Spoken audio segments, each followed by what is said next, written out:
Garou, le garçon qui voulait devenir un monstre. Quand on parle de One Punch Man, le premier nom qui sort est celui de Saitama. Cependant, avec l'avancée de l'histoire, un nouveau personnage a réussi à conquérir le cœur des lecteurs, Garou. Je vais donc vous raconter son histoire, celle du petit garçon qui voulait devenir un monstre. Dès petit, Garou ne comprenait pas l'injustice. C'est en voulant s'interposer pendant un jeu du monstre et du héros qu'il fut la cible de harcèlement de la part de ses camarades et plus particulièrement par l'élève le plus populaire de la classe, Tatsu. Exclu du cercle social, il était le sans ami, celui dont on se fiche, celui qui devait se faire battre par le héros. Prenant conscience de cette situation, Garou décide de devenir le monstre qui gagne contre le héros. Dans cette quête de puissance, il ira au dojo de Bang, un célèbre héros de classe S. Il apprend les techniques du point destructeur fluctuant et devient vite l'élève le plus fort du dojo. Il était enfin prêt à combattre les héros. Estimant ne plus rien avoir à apprendre, il massacrera les autres élèves du dojo et se fit exclure par Bang. Le chasseur de héros venait d'apparaître. C'est en voulant jouer au héros à sauver un de ses camarades que Garou devint un monstre aux yeux des autres. Il comprit alors que la moralité de la société héroïque n'était pas manichéenne, que le plus souvent, le plus fort que tout le monde adore tape le plus faible que tout le monde déteste. C'est sous ce prisme que Garou développa sa mentalité. Il deviendrait ce que la société voulait qu'il soit, un monstre.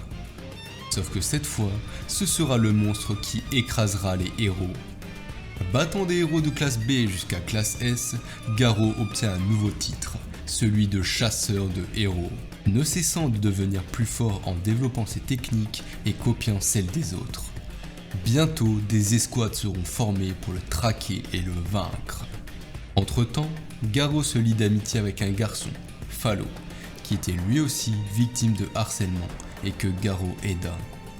Suivant son désir de combattre, il affronte le héros de classe S, Chien de garde Man, qui le laisse en piteux état.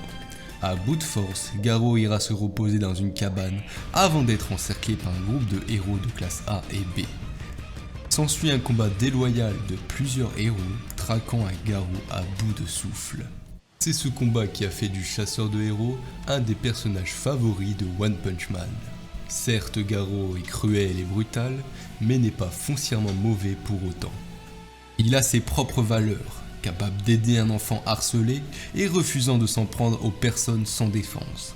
Alors le voir à bout de souffle, acculé par les héros souhaitant l'éliminer, fait naître en nous un sentiment d'injustice. Le même que Garou a ressenti en voulant aider son camarade quand il était petit. Ne souhaitant plus revivre la même situation, Garou brisa sa limite et réussit à défaire les héros par sa vitesse et son intelligence.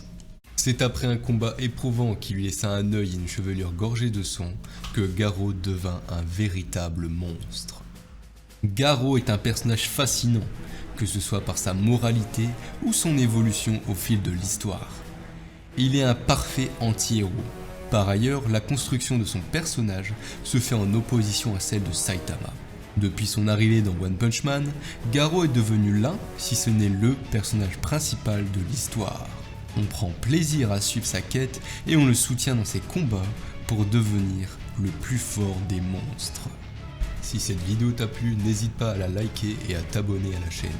Et dis-moi dans les commentaires ce qui te plaît le plus chez Garou. Sur ce, on se retrouve bientôt pour une nouvelle vidéo.